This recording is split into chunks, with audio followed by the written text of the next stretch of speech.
कल रात 12 बजे जब देश का युवा अपने टूटे हुए सपनों को समेटकर जंतर मंतर की सड़कों पर लाठियां खाने के बाद थका हारा सो रहा था, तब अचानक देश के प्रधान सेवक की नींद टूट गई। रात के अंधेरे में सोशल मीडिया पर एक वीडियो आता है। प्रधानमंत्री जी कैमरे के सामने आते हैं और बड़े ही भावुक अंदाज में कहते हैं, साथियों मैं जानता हूं कि पेपर लीक कोई साधारण मामला नहीं है। लाखों छात्रों और उनके अभिभावकों के लिए अत्यंत पीड़ादायक है। इसीलिए कल की कैबिनेट बैठक में हम पेपर लीक के खिलाफ और भी सख्त कदम उठाने जा रहे हैं। हम फास्ट ट्रैक बनाएंगे और अगले हफ्ते संसद में एक नया बिल पास करवाएंगे। ये वीडियो देखने के बाद आज सुबह से इस देश का हर वो युवा जिसने अपनी जवानी किताबों और कोचिंग सेंटरों की भेंट चढ़ा दी, वो सिर्फ एक ही सवाल पूछ रहा है। सवाल यह है कि प्रधानमंत्री जी, आप जो बेहद सख्त कदम आज कैबिनेट में उठाने जा रहे हैं, क्या उसके तहत आज आप खुद अपने पद से इस्तीफा देने जा रहे हैं, या फिर आज शाम तक आपके सबसे चहेते शिक्षा मंत्री धर्मेंद्र प्रधान की विदाई होने वाली है?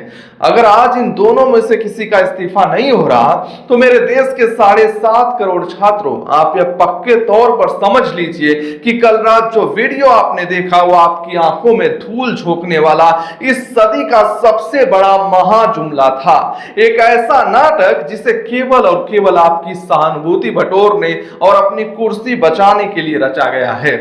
आइए आज तथ्यों की सर्जरी करते हैं, फैक्ट दिखाते हैं, इस मिडनाइट ड्रामे के पीछे का असली खेल समझते हैं। प्रधानमंत्री मोदी जी कह रहे हैं कि वो एक नया और सख्त कानून लाएंगे, फास्ट ट्रैक कोर्ट बनाएंगे। सुनने में अच्छा लगता है जैसे रातों रात राम राज्य आ गया हो। लेकिन मैं मोदी जी से पूछना चाहता हूं कि क्या इस देश के युवाओं को आपने भुलक्कड़ समझ लिया है?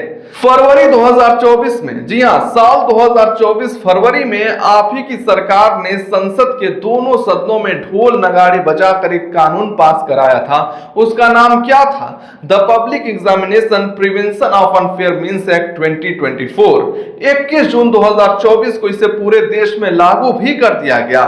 इस कानून में साफ साफ लिखा है कि पेपर लीक करने वालों को 10 साल की जेल और 1 करोड़ रुपए का जुर्माना होगा।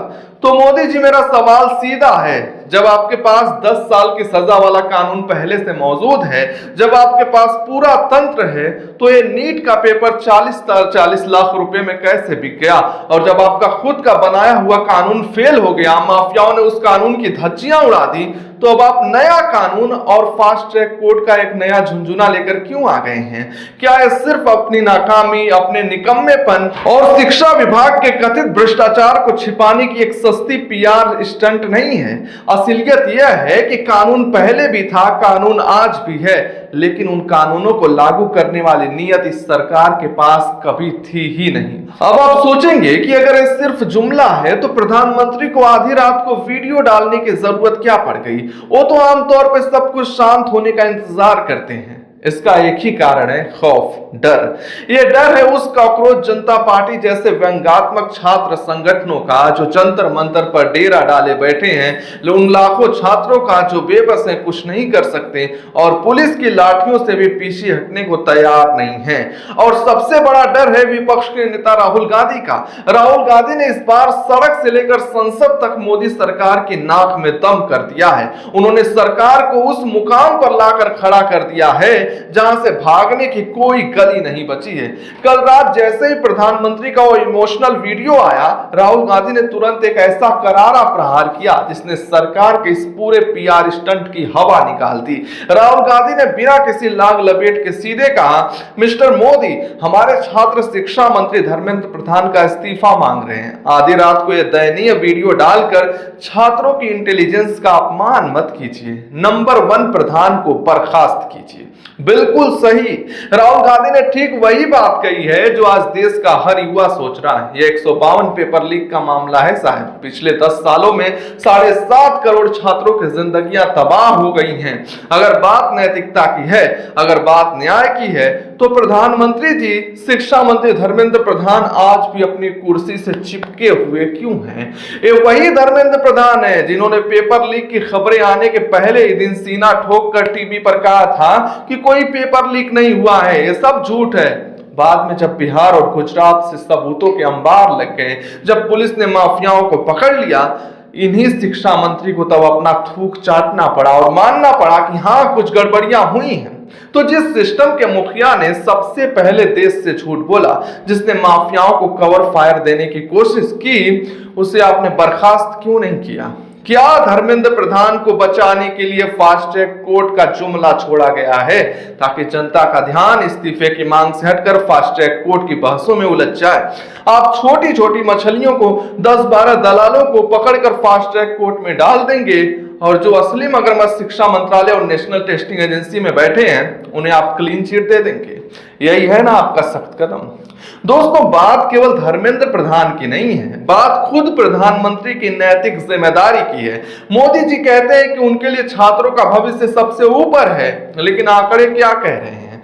हर साल इस देश के माता पिता अपना पेट काट कर, अपनी पुश्तैनी जमीनें गिरवी रखकर 1,32,000 करोड़ रुपए से केवल नीट की तैयारी पर खर्च करते हैं और बदले में उन्हें क्या मिलता है? लीक हुए पेपर, धांधली और अंत में बच्चों का। खैर, जब कोई बच्चा मरता है तो केवल एक शरीर नहीं, वो एक पूरे परिवार की उम्मीदों की चिता होती है।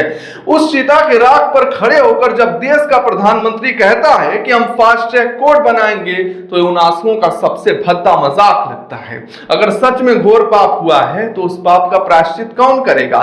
10 साल में 152 पेपर लीक, क्या इसके लिए देश का प्रधानमंत्री जिम्मेदार नहीं है? अगर यूपीए के समय एक छोटा सा घोटाला होता था तो बीजेपी के नेता संसद स्तर पर उठा लेते थे, प्रधानमंत्री का इस्तीफा मांगते थे। आज जब देश के 7.5 करोड़ युवाओं के भविष्य की सरेआम नीलामी हो रही है, 40 लाख रुपए में मेरिट लिस्ट बेची जा रही है, तो मोदी जी आप खुद आकर ये क्यों नहीं कहते कि मुझसे सिस्टम नहीं संभला, मैं इस्तीफा देता हूं। इसके बजाय आप रात को नींद टूटने का ड्रामा करते हैं। आज शुक्रवार है, कैबिनेट की बैठक होने वाली है। सरकार पूरी कोशिश करेगी कि नए बिल और फास्ट ट्रैक कोर्ट के नाम पर अखबारों की हेडलाइंस को मैनेज कर लिया जाए। गोदी मीडिया सुबह से शाम तक मास्टर स्ट्रोक चिल्लाएगा, लेकिन आपको, इस देश के युवा को और हर उस माता पिता को जो अपने बच्चों को अफसर या डॉक्टर बनता देखना चाहता है, उसे नैरेटिव सेट नहीं होने देना है। आपको डटे रहना है, क्योंकि राहुल गांधी और सड़क पर बैठे हुए छात्रों ने तो सरकार झुका ही दिया, लेकिन न्याय मिलना बाकी है। जब तक शिक्षा मंत्री धर्मेंद्र प्रधान का इस्तीफा नहीं होता, जब तक एनटीए के भ्रष्ट अधिकारियों को जेल के सलाखों के पीछे नहीं डाला जाता और जब तक शिक्षा व्यवस्था में बैठे उन सफेद पोष नेताओं को बेनकाब नहीं किया जाता जो इन माफियाओं को पालते हैं, तब तक ये लड़ाई खत्म नहीं होनी चाहिए। छात्रों का यही विचार है। अगर प्रधानमंत्री जी के कल के रात के बयान के बाद आज इस्तीफा नहीं होता तो समझ जाइए कि सरकार को आपकी पीड़ा से कोई मतलब नहीं है, उन्हें केवल अपनी सत्ता बचानी है। इस वीडियो को इतना शेयर कीजिए कि इसकी गूंज आज होने वाली कैबिनेट की बैठक तक पहुंचे, उन्हें पता चले कि देश का युवा उनके जुमले को समझ चुका है। देखते रहिए, सवाल पूछते रहिए और अपनी आवाज बुलंद रखिए। कमेंट बॉक्स में अपनी बेबाक राय जरूर लिखें। चैनल को सब्सक्राइब कर लें ऐसे रिपोर्ट्स के।